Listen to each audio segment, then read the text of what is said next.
as a business owner, the main skill that you will have to know is to how to manage your AIs. You are a Korean background, born in Uzbekistan, lived in Russia. I was always driven by creating some value. If there's a better sector than tech, there's oil and gas. As a businessman, you really suck. Did the war which started in Ukraine and Russia pushed you to make that decision, or That's bullshit. Everything is possible.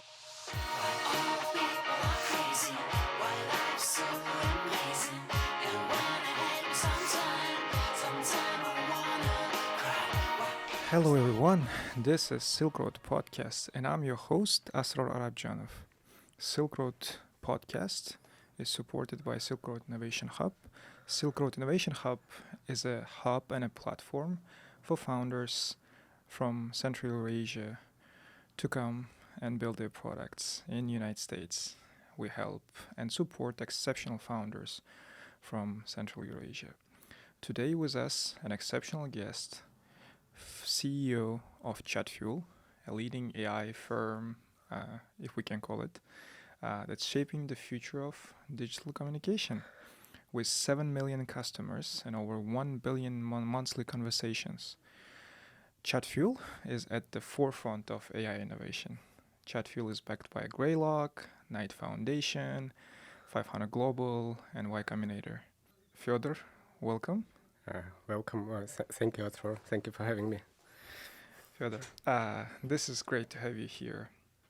And hopefully we're going to have wonderful conversation about AI, what's happening in the industry, what's your company is doing. Let's start about what you're doing at Chatfuel. Yeah, sure. So once again, thank you for inviting me. I think that will be fun. Chatfuel is a well-known company, at least among the former Soviet Union community, because it was one of the first YC alumni project was featured at F8 conference of Facebook. We processed more than half of all chatbots in Facebook messengers in 2017. So it was quite big company. At least almost everyone heard about this company. So. It was the pioneer of chatbots, and eventually with the release of ChatGPT and all the progress of the new AI technology, so the chatbots chatbots market as it was, it's dead. So it's all about AI because eventually when we're talking about the chatbot market, it's not about automation, it's about personalization. What I mean, so when customers write to your brand in their messengers and social media, they are sharing with you the most precious contact they have. They have a family chat in their WhatsApp and they're talking to you as a company. So they are sharing with you the most precious contact they have. And what they expect personalization and consistency. They don't want to spam. They want their case to be solved quickly and in a very relevant way. So with the current state of AI, AI can really solve this problem because you don't need the army of live agents, customer support agents anymore, because AI can easily solve all these problems. So that's why it's all about AI agents right now, and we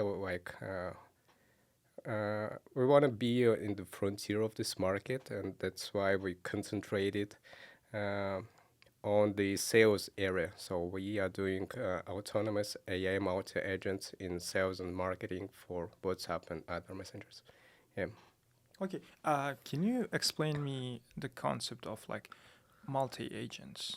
Tonight we have obviously a talk with you at Silkroad Innovation Hub that you're going to be talking about multi-agent. But for me, just to have an idea what we're talking about and what kind of conversations we're going to be having later on tonight, can you explain me the concept of multi-agents and how they are important in what you do? Yeah, sure. I really love this idea because as you remember, when that was a big event issue when the ChatGPT was released. It was November 30, 2022. And that was something new. That was everyone had this wow effect. Wow, it can do this and it can do this, and we got the access to API like in a couple of weeks, and we like had a lot of experiments, and most of the products that they've been just the cover on top of ChatGPT API. This is not a product actually. This is just a prompt on top of API of ChatGPT, Mm-hmm. and so the real businesses, they don't think in terms of like the solutions. They think in terms of the problem. So you, for example, we are targeting the small businesses, and as you heard, like the Sam Altman said that soon we will see like 1 man billion company. Why? Why it will be possible with the leverage of AI? Just like Amazon allows you to enter the market because it covers like fulfillment, the traffic, and so on. All you have to do is just to pick the good and produce it, and so on. The same will be possible with the new AI agents. So soon, like your as an executive of the business, as the business owner, your daily routine will consist of managing different AI agents, AI sales, AI customer support, AI marketing, AI like delivery, AI shipping, and so on. This is when you like can replace most of your workflows by autonomous AI workers. Not just the cover, not just the prompt that like generates some text, but really autonomously like fulfilled jobs that you are doing right now by manually on in some other ways. So eventually, so everyone is dreaming of this horizontal automation. What I mean by that. So everyone is dreaming to completely replace all the workflows of the company that are made right now. So from different points, they are trying to like automate some parts of these workflows. And it will be. I don't know how exactly it will work for different industries. Industries, it will like the different market leaders there will be, but eventually, uh, as a business owner, the main skill that you will have to know is to how to manage your AIs. Yeah, Mm-hmm. I'm pretty sure that that will be like the reality in a couple of years. So it's the concept of multi-agents is that there are several different agents, the AI agents, who control certain parts of your business that should interact with each other. Yeah, and that's what we've done. We've done exactly what everyone's done. We've made like we went to product hunt and we made very simple product on top of ChatGPT API, and we discovered that it doesn't really solve the problem. And we decided to concentrate on our like skills and expertise. And this is we know how to make sales in conversational commerce in messengers, and that's why we took just one of the methodology, for example, the spin methodology, when Mm-hmm. you like not just telling to ChatGPT go and sell some stuff, but you like make this very personal. You like understand what the customer really needs, what's the problem he's trying to solve, and then you like warm up him or her, and then you sell. Only then you sell. And we understood that like one ChatGPT prompt it can solve this problem. So that's why we divided this into the micro agents, I would say. So one micro agent, his task is understand what's the problem customer is trying to solve. The second one is trying to understand like he's like specially trained to warm up the interest, and the third one he is the deal closure, and the fourth one is customer support agent. Like, and you can combine all those micro guys into like real like sales department. So imagine if you're a big company with billions of customers. So in a small company, one sales guy can do this. But Mm-hmm. in the big companies, it's divided between like different departments with different KPIs. And so we thought about this in this way, and we like divided the sales process into micro jobs, and we set the KPI for micro agents. Like for each micro agent, it was the separate KPI. So that's why we specially train these micro agents to do the exact job that he's supposed to do. And I think that step by step all workflows can be like divided into these micro jobs, and you will be able to combine any flexible business process that you have right now. For example, we have these cases when people had like 15 SDRs in their department who made the sales, and they've been done whole the process from like first message to the deal closure. But with our solution, they were able to like the capacity increased in 5-10 times because all the pre-qualification job it's right now done by AI. So you can train your team to close the deals because deal closure right now it's the most important part right now. Maybe it's more complex for AI right now. So you can instead of doing all this routine part, you can divide this and like have this complete flexibility. So right now to so I think that in couple of like months, years, I don't know, but very soon you will be able. So, for example, you have a big sales department team, like 100 people, and you wanna test some new chain of sales, so some new goods or new flow. You have to train your team. You have to hire new guys and you have to train your team. It's so the tail of this process is really long, but with the new automated, fully automated process, it's the matter of 2 clicks. So you make the A/B test, you like run the second flow. So it's you have this flexibility that we haven't imagined even. Yeah. So the first step is to match the real people like conversions, but the second you will have the flexibility that you can't even dream of right now. Yeah. All right. For all the non-tech guys out there Mhm. who are listening, Okay. it's not the case of like when I call Geico and ask for, and I reach someone, obviously, and they pick up and they say, "Hey, this is Geico, like customer support specialist," and I say, "Hey, I need a quote," and they says, "Oh, okay, let me connect you with this one." We're not talking about this like divisions of like dividing the task between multi agents. We're talking about one certain aspect of a job, for instance, making a sale, right? Customer. And there are different stages between those in the process. And like you were talking about, like dividing all those the stages of a one process into micro processes and making each AI an expert in each of the categories, right? Yeah, just imagine there is no magic. What I see a lot of, especially at the early stage of like ChatGPT release, a lot of customers came to me with this magical thinking and magical expectation of AI that it can do some magical stuff. Actually, it can't. But what it can like be very scalable solution with like uh, with a good enough result. I would say like that.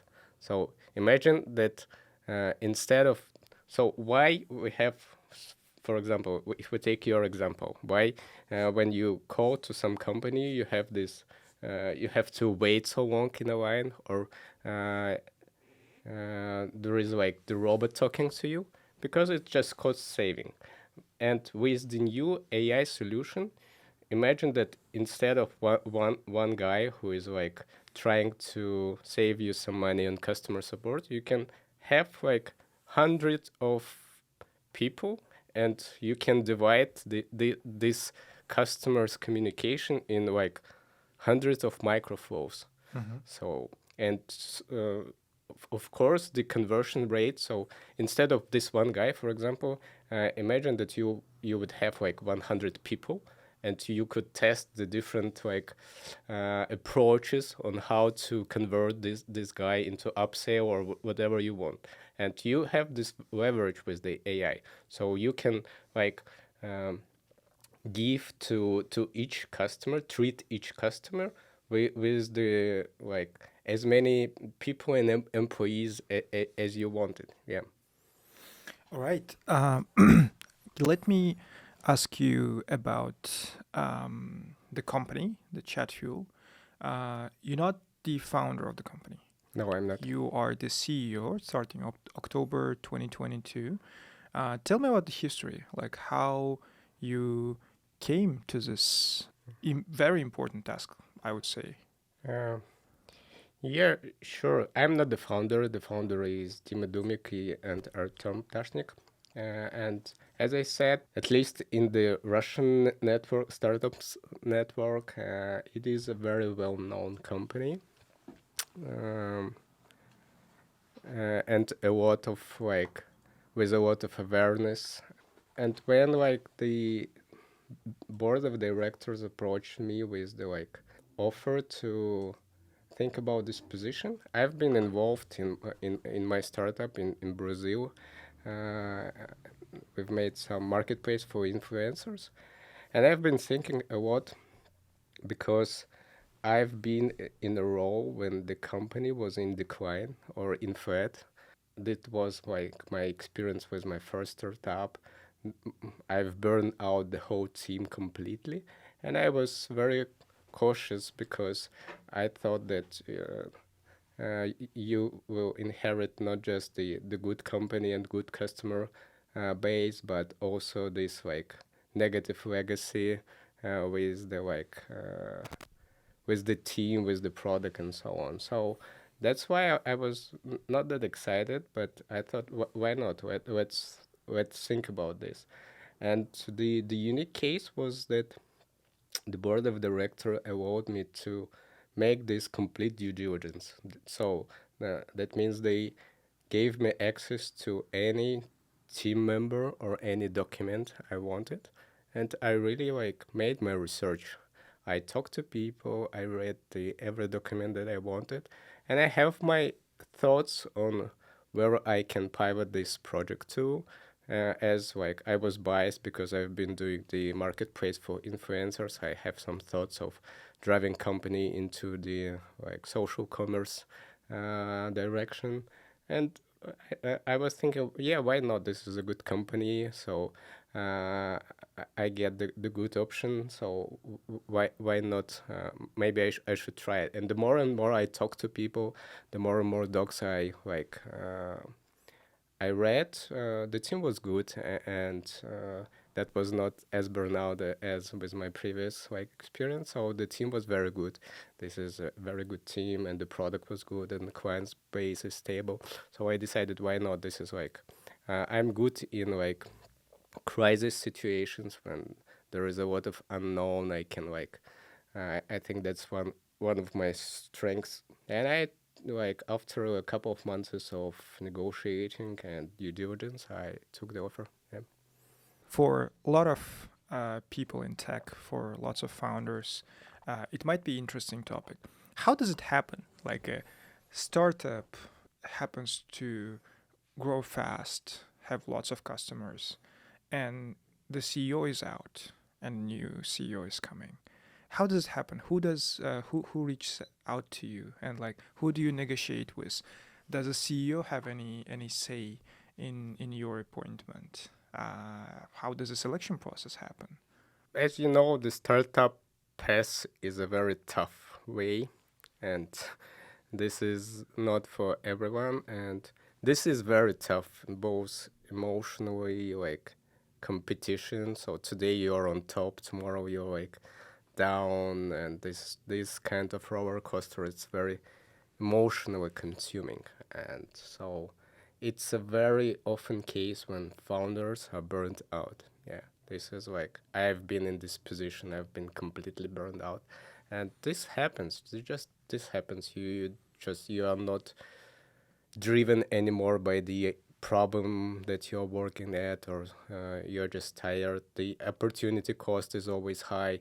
So it just happens when even in good companies, on the good markets, the founders are not ready to especially if the founders are very responsible in terms of investors, the team, and so on, and they feel that realize that they are not giving it all, and there's can be something the more energy is needed, that they can't afford right now.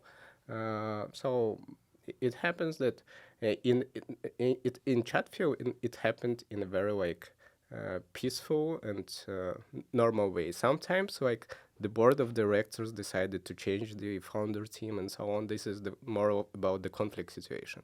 But in case of Chatfuel, this is a very peaceful and very decisive decision. And so the board of directors decided to look for a new CEO, to find new values, new strategy, and so they started the normal hiring process. Mm-hmm. That's really interesting. Thank you so much. Your experience with Chatfuel has been interesting. Where does your experience come from? Like managing companies, you've mentioned a couple of startups that you have started yourself. You've worked for inDrive for a very short time.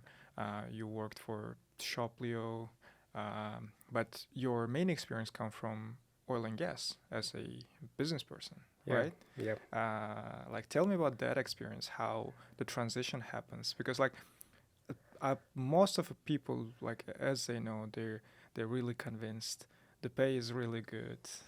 Sometimes it's too good. If there's a better sector than tech, there's oil and gas. The pay is good if you're in good position. So explain me how this transition happened for you. Uh, yeah, this is a very, very good question, very interesting question. Because I studied in Moscow, and I'm old enough. And when I graduated, it was not about tech; it was about the oil and gas. Was the most sexist industry, and everyone's been dreaming to make an MBA and get into the top of the oil in strategy or M&A in some of tech, well, not tech, but energy company. And so mm, it's always fun to be among the best and to compete with the best. So I was also thinking about this, and I actually made my career in oil and gas. And when I this the last day when I quit my stable enterprise company, I was responsible for whole M&A and JV creation in Rosneft in gas. So every gas project was, if you're considering M&A or making a JV, including JVs with multinational companies like BP, I was leading the project of JVs with BP and Shell. And that was a very, very hard decision, and because it's you have this position, you have this respect. So I was the youngest head of department in Rosneft. So considering that I'm at that time I was skinny Asian guy who looked 20 years old. That was tough because I had to make these negotiations with Siberian guys who in Russian Bani and so on. That was a really interesting path, and that was a tough decision to quit this job because this is stability. This is a good paycheck and so on. But I was always driven by curiosity, I think. And at one moment, it was not the M&A process in oil and industry in Russia. It was not about value anymore. It was more about some other values. Yeah. And I couldn't apply myself in finding on good deals and in creating a good value in what I've done. So it became more on deal closing without thinking, without the value creating. I was always driven by creating some value. That's what I really like. I don't know. I'm looking for good deals. I'm looking for something to create, and it was not possible anymore. So that's why like I was thinking that I can do some new ventures, and this was like of course right now if I would like look back and if I knew that it would be so hard, I'm not sure I would start it this way, but this was very hard but valuable way. Yeah. I've talked before with many people from consulting backgrounds. What they usually say is that like the the the productivity which you get in consulting, especially in audit firms, and like it's like 10 times more productive than you are in any other industry. So being productive, you finish like almost all of the tasks for the day. It's like within 2 hours when you start the day. But like, how has your previous experience enterprise, especially in such a demanding enterprise like oil and gas, where in a division of M&A and creating joint ventures where you have led big teams, how has that experience helped you with what you're doing now? Of course, that helped because we are all biased in terms of what we do, and what experience we have, and by having this experience, you get some skills. You get some skills in terms of managing teams, in terms of talking to partners, in terms of negotiations. So you have all these skills, and this is like very valuable asset. From the other side, when you try to rely on this asset, it's sometimes hard because the startup world is completely different world, and so sometimes it helps, sometimes it damages you. Thank you for this answer. I can't help but notice that leaving what you were doing in Russia, your startup, and you starting a career in the United States coincides with a certain date. Did the war which started in Ukraine and Russia pushed you to make that decision, or was there any other decision that made you come to United States and start your career here? Not really, Yeah. but I think that there's been something in the air. So, but there's been some golden time.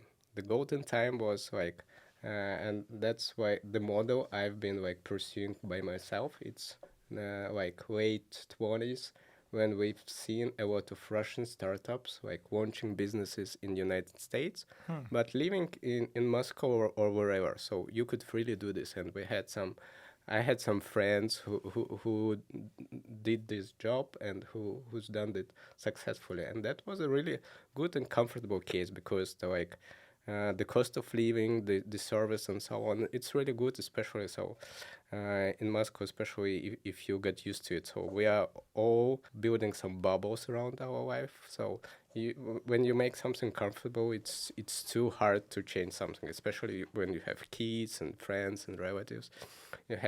You need some very strong impulse to change it.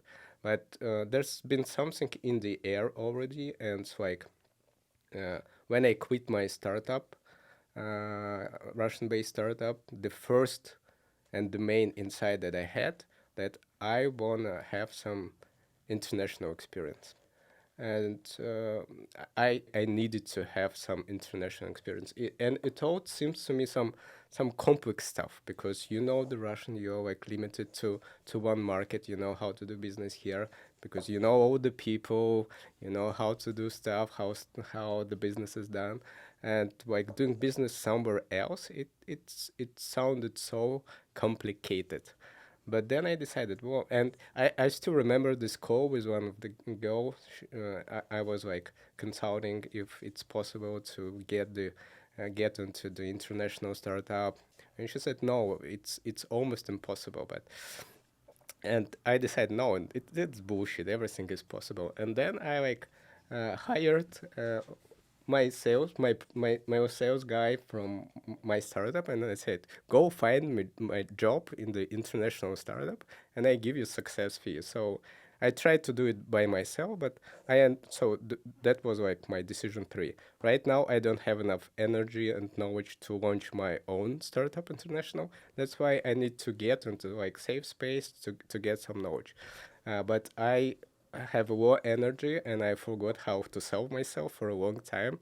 So that's why I should like hire someone to do this stuff for me. So I hired this guy and he found me. He talked to Arsen and I was like, I joined the inDrive team and I was responsible for Asia Pacific region. That's like Southeast Asia and South Asian countries. For all these countries, I was responsible for launches and for business there. And that was fun. So that was 2021, yeah. And that was a very good experience. I just, after that, uh, there is completely no fear of doing business anywhere because I lived in Pakistan for a month. I traveled Sri Lanka, Indonesia, like all these countries that I've seen on the map, and I've been actually doing business there, and like my business was successful there, and we even made some completely distant launches. So we launched business completely in a complete distant way, like in Nepal and other countries, and it was successful as well. So it's just this set of skills that you just need to gain with the good team and good processes. Yeah. About your experience with inDrive, um, we know, I know Arsen. He's a really good friend of the Silkroad Innovation Hub. Actually, everything from the furniture and from the chairs you're sitting is Arsen Tomsky's gift to Silkroad Innovation Hub to support the community of founders from our region. Mm-hmm. And he's an exceptional founder. He's a visionary. He like builds his company around what he believes in, and uh, like the naming itself is independent drivers. Like I wanted to ask you, how is it to work with Arsen? Like on a day-to-day work, like even though like the you worked there for a little less than a year, what was it like to work with him directly? Uh, First of all, the company that he built, that's really inspiring. Like, as a part of the onboarding process, I've visited Yakutsk, and when you go there, when you come there, and when you look at the city is good, the people is good, but when you look at the city and you think, wow, the company was like created here from here, like, like so it's not inspiring place to live in to build a multinational company to think in launches in like 40, 50 countries. So you will never imagine that like doing business here, you will be able to like build something like right having a number two, like, uh, and the but that was crucial, I think, because they have to teach employees to make this onboarding process for people who are not involved. This is not like the fancy Moscow startup like guys. This is like very hard working, but value oriented company. So with not that much bullshit around it. It's about value and it's about hard working. So one of like the cultural moment. So you have to be on the call at least uh, before in a minute or two. Mm-hmm. This is the discipline. This says something about the culture because I got used to like in the Moscow style. I got used to be like 2 3 minutes late, and it was always okay. So everyone like took it's okay. But there you have to be like in 59, 58, it's maybe too late. You have to wait. So everything must be very efficient, so value oriented. And so no bullshit philosophy, just doing business without all this like fancy talks and so on. And that was very fun. I can't say that I worked a lot with Arson because I was responsible for my region and I was like in this autonomous startup regime, and that's what I really liked because I was responsible for my countries, and I was traveling these countries, and I took some decisions by myself and my team on what we do, how we launch. So because there is the cover of the business model on the app, but we have flexibility. I had flexibility in terms of how I build my operations in each country. Yeah, and that was also valuable because every country is like different, and you can't like have the same approach in every country. You have to be super local in every country, and that's why eventually we kicked Uber out of Pakistan by being super local. So you can't do it like uh, so no one in Moscow, Yakutsk, or whatever Almaty office knows how to do business in Pakistan or Indonesia. Only the guy who is there, who is. I've been like driving cars in Pakistan. I've been like both as a driver and the passenger. I talk to passengers a lot, so and the drivers a lot. You have to know your market. You have to know your people, and you only like in this way you can make some decisions and give some value. And what Arsen created, he created this startup like approach, where like every head of region he was able to be autonomous and make the business like super local. Yeah, this is great. This conversation itself leads us to the next, let's say, three questions. The first of all, like coming out of this leadership style, team culture in Drive, the methods and the values, how that has reflected you, and like what kind of team and culture are you like do you target to build? What's your, because like unlike many other startups, the Chatfuel is in and of itself is a considerably big startup, right? Already in a late stage, so you might have more experience with like creating or continuing the culture. Do you get kind of a sucked into the culture which has existed before, or is a CEO in a position to create something new? I've been thinking about this a lot because with I'm trying to have this reflection time after each project and startup and because eventually the answer is everyone has their own unique way, and the startup is a reflection of its leader Yep. in terms of and you have to match your strong parts, your strengths. You have to cover your weaknesses, and you have to understand what's really important to have a successful startup. Because I still remember this talk when after one of my ventures early in my career, like one of the guy told me that you as a businessman you really suck. It hurt me so much, so I was like in a complete depression. And but after thinking on this like later, yeah, I sucked as a businessman at the time. I was a very inexperienced, like, chaotic businessman. But another time, the one guy said me after my first big startup, in operations you completely suck. You don't know how to do operations. You are very chaotic, and it also hurted me hurted my feelings, and I was like in kind of depression. But then I understood, yeah, I really sucked in operations. But is it my strength point? No. Do I have to cover it? Do I have to get the skill? Yes, because this skill is important. And then in I decided to focus on operations on um, to get this skill. So in my next ventures, I've been concentrating not about on the idea part but on operational part. And after that was successful, I was okay. If needed, I can be good in operations.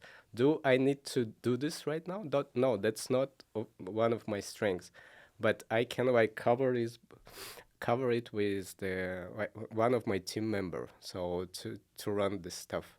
So what I'm trying to say is to eventually you don't need to copy anyone. You need to like have this clear understanding what's your strengths is, what's your weaknesses, and what's really valuable. So I do understand that there's been so many valuable parts in Drive in terms of the approach to testing new cities, new countries without like spending a lot of money like Uber like models and so on. So it's not about the copying the style; it's copying the fundamentals. Yeah. Mm-hmm.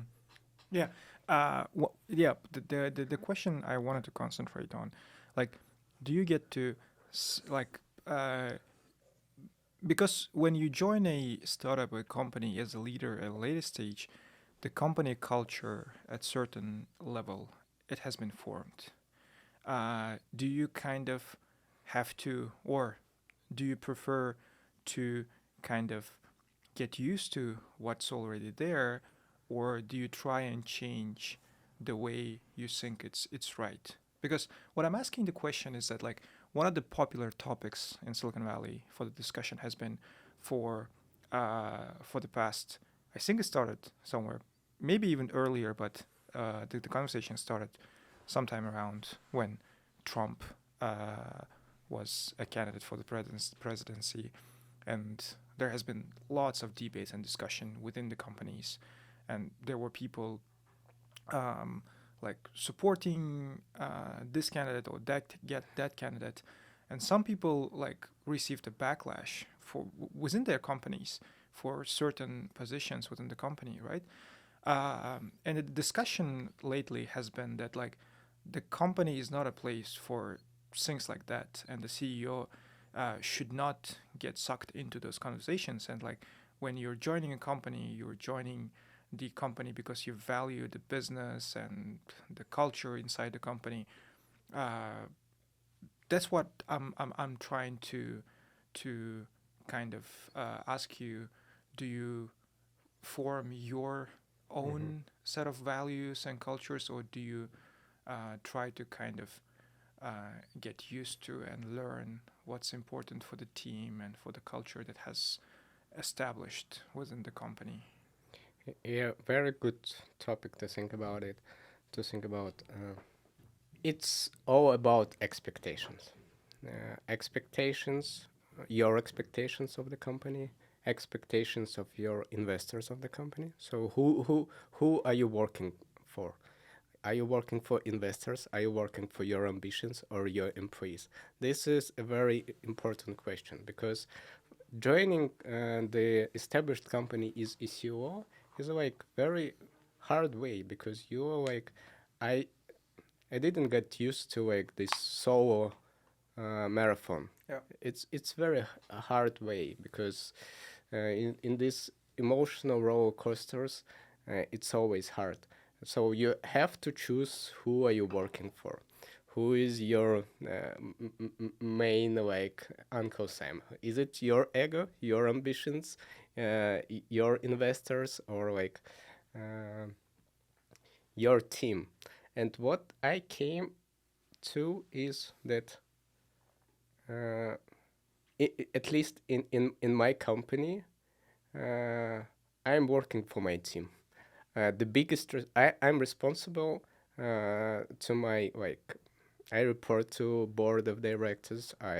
I'm responsible. I'm very thankful for the investors for their patience, but I decided that I'm working for my team because they trust me. So eventually, and I wanna have because there are so many ways where to lead the company to try to be super bold, to try to build something very ambitious, try to be super conservative, to build something very safe. So everyone had a job for 10 years, but with like very low valuation. I don't know. There are so many ways on where you can lead the company. And uh, that's why like you have to clear decide who are you working for. And I really like my team, and I decided my main orientation is my team, because they uh, in all that time they showed that they are really involved, and they really care. So, and they are my founders Mm-hmm. in this journey.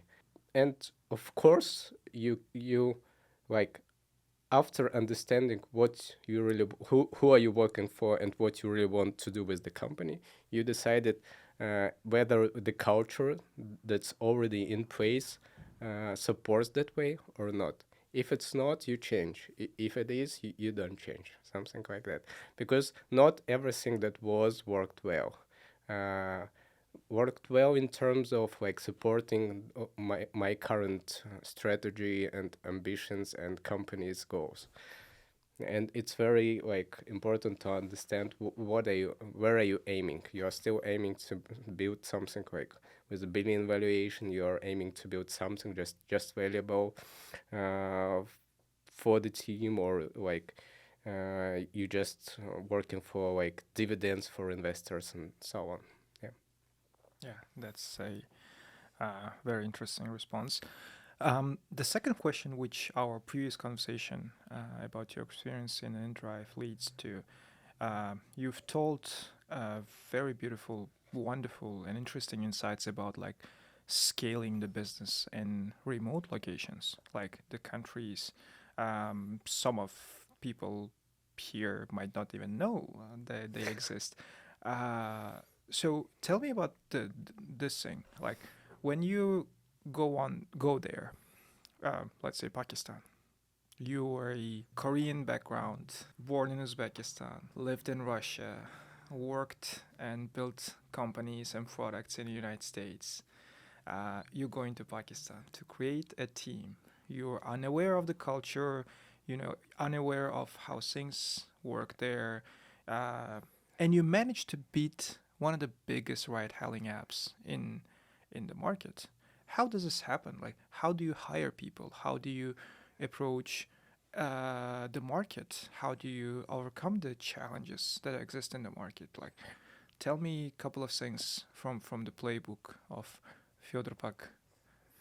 Yeah, there is a difference between starting the whole new business, the whole new startup. So, for example, if you are sitting like in United States and you want to launch a completely new business in Indonesia, in Pakistan, you have too many uh, unclear stuff. And the other, from the other side, in case of inDrive, that's like scaling and adapting the business model that already works somewhere. When you have, and this is like much more easier way to do, to launch the business in new countries, because what I got from inDrive, and the most one of the most valuable insight, I think, it's very important to understand the fundamentals on why this business model works in any country. So if it works in any country, you have to understand why does it really work in this country, and what made it really work. So uh, if this is the case, and you like completely understand, you range the top reasons why this work, and you go understanding this, you like completely clean up your mind from any Korean, Uzbekistan, Moscow, whatever background, and you go and you like auditor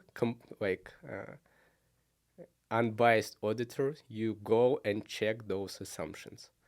Does it really work or not? And you put all the efforts.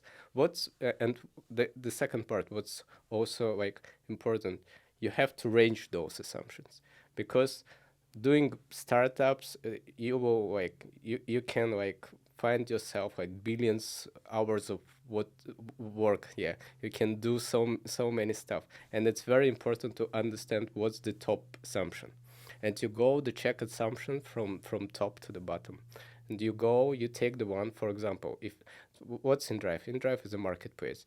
You go, so you focus on the one part of marketplace. You go and check whether the the reasons why the drivers like this app, uh, can you address to the local auditory or not? If you can, what's the problem with the values that you give with, or with the distribution channel that you are trying to use? What's the or with the message, or like, for example, it's very like uh, it's very complicated for when like some marketing or design people like sitting somewhere in European cities, they try to make some creative for like drawing some Indonesian or Philippine woman. They don't know how she looks and what people like. It's very complicated. And so there can be mistakes on any step. There can be mistakes on fundamental of the model, and there can be millions of mistakes in on the execution stage.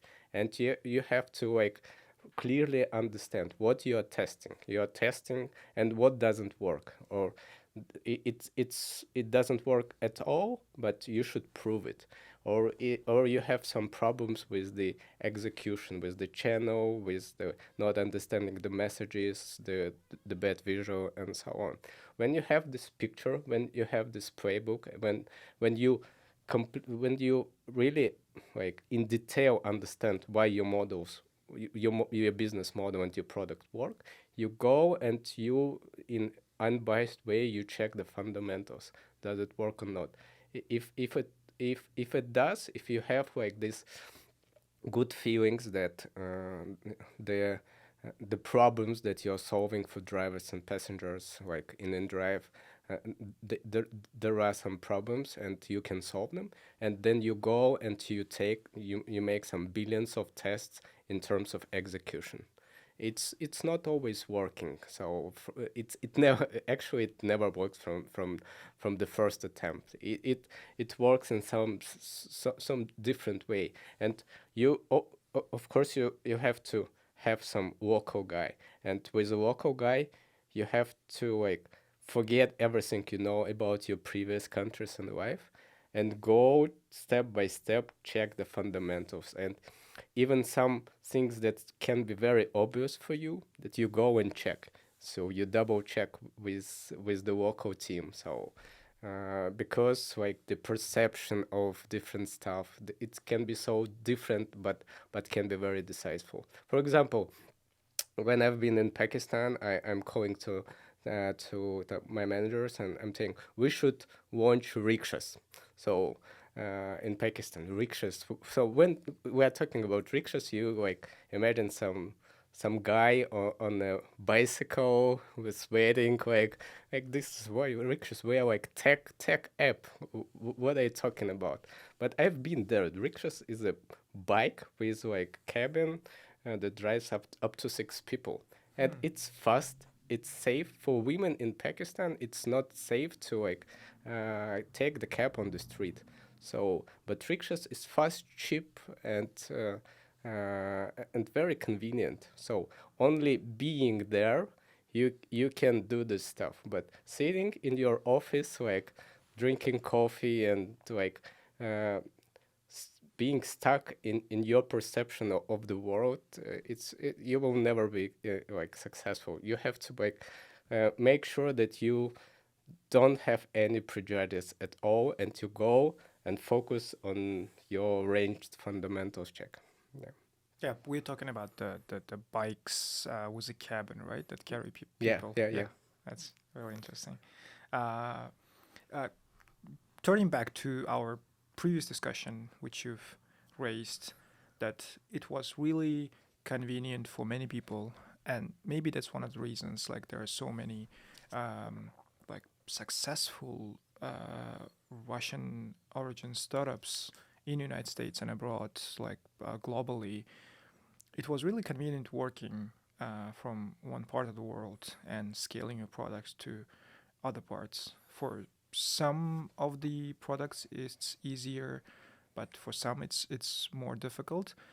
What is your opinion right now? What should founders, especially since we're talking about like Central Eurasian founders, like imagine a guy sitting in a village in Kazakhstan, Uzbekistan, or Azerbaijan, They have the knowledge, they can code, they can successfully implement, employ, leverage AI tools, whatever is available right now.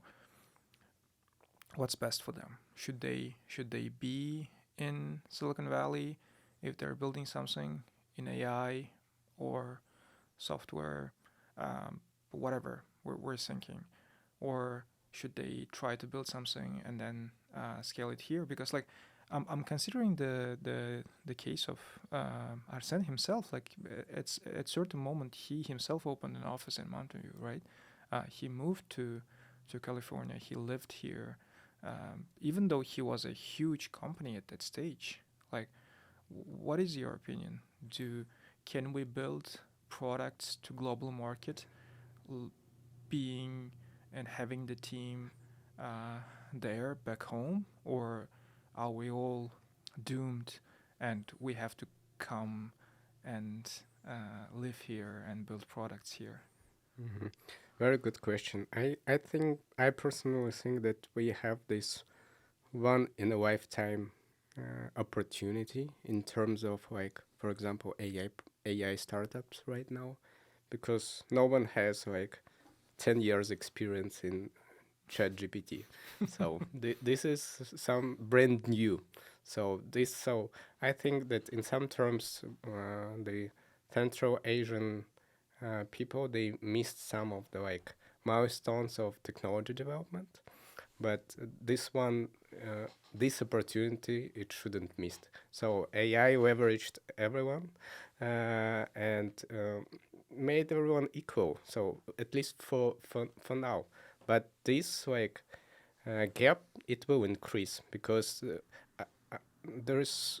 So if you're like trying to build something really big, you have to be where the concentration of all the skills, people, ideas is, and this is, for now, this is definitely the Silicon Valley, because I know that internet, and there are some examples when you can do some really multinational global products like sitting in your like local area or city, but this is more exceptions. This is not like the proven way right now, because it's so even for me as a like tech guy in AI startup, the speed of change is like psychologically it's not safe. I think it's on the like it's almost not safe because it so changes so fast, so much noise, so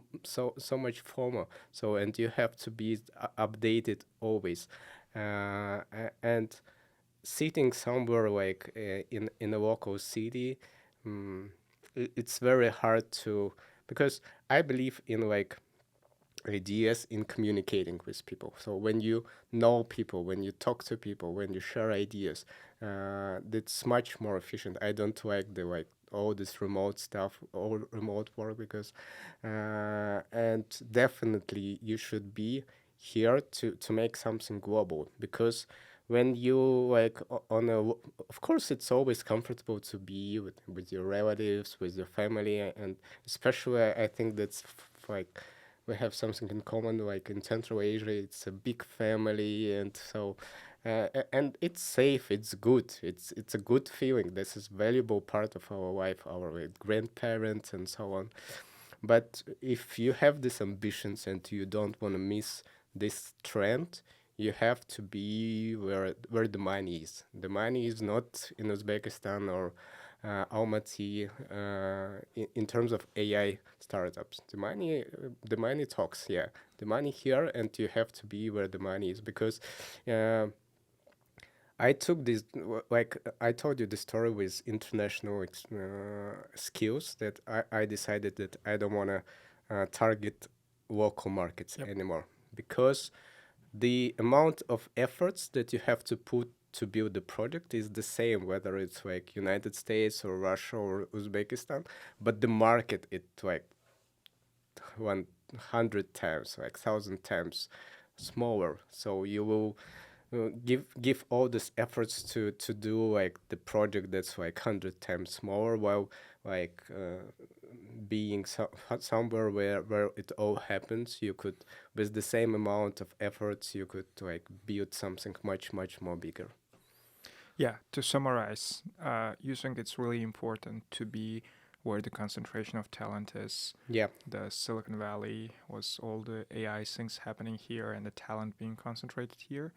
And the second, we've missed major like booms in internet and in everything in tech, like the .com, mobile, social media, and everything. So you urge Central Asian founders not to miss this Yeah, opportunity. I think that that's one of the last maybe like big stuff that's happening, and if we will miss this one, I think the gap will be so big that it will be very challenging to cover it.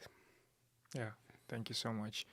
Um, Returning, since we have a little time, let's talk about your um, background, your childhood. I see you're active. You've visited major startup and tech hubs in Kazakhstan, in Uzbekistan. You've been active there, giving speeches and helping out the way you can.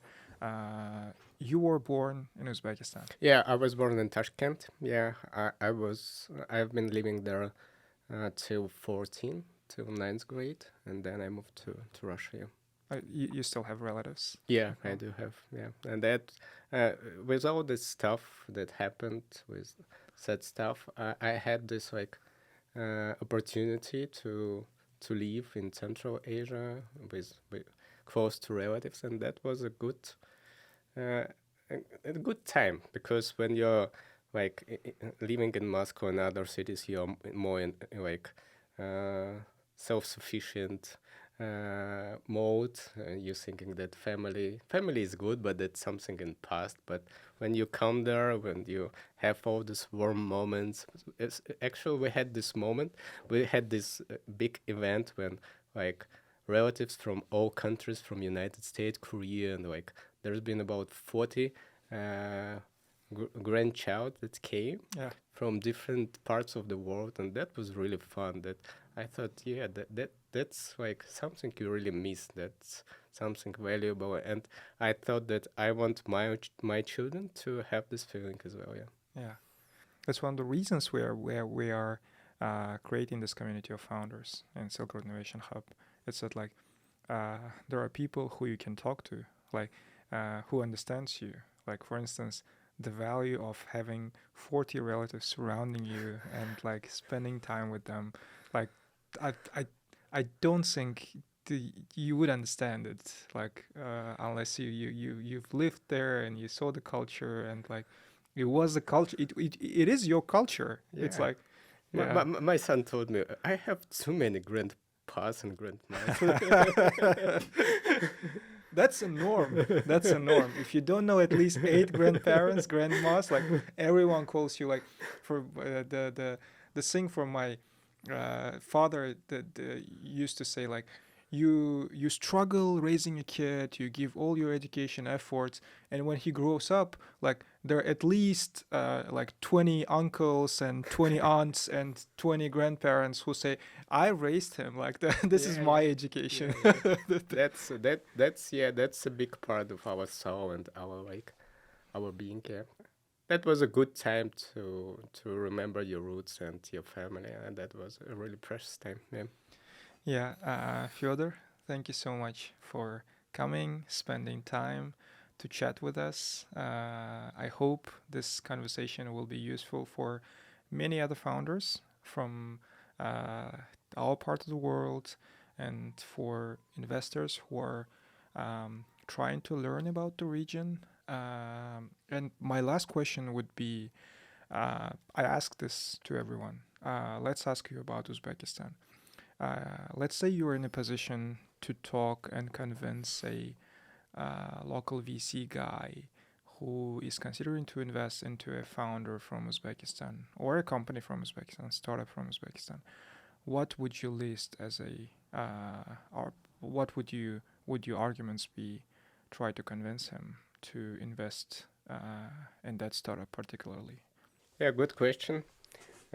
So the Uzbek culture is very hardworking culture. It's very hard.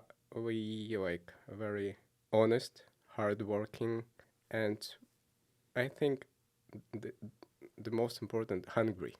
Yeah, there's Hmm. been some gap between like Kazakhstan and Russia, where there's been not so many opportunities to develop.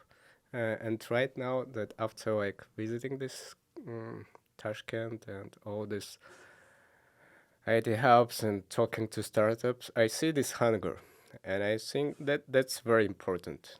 It's very important to be hungry, and I think with there's enough like uh, IQ, smart enough, like honest and hardworking, but with the hunger, it will be very like good case to invest in those people because um, eventually, like hardworking and persistent is more important than like other skills and being like born with some skills. Yeah.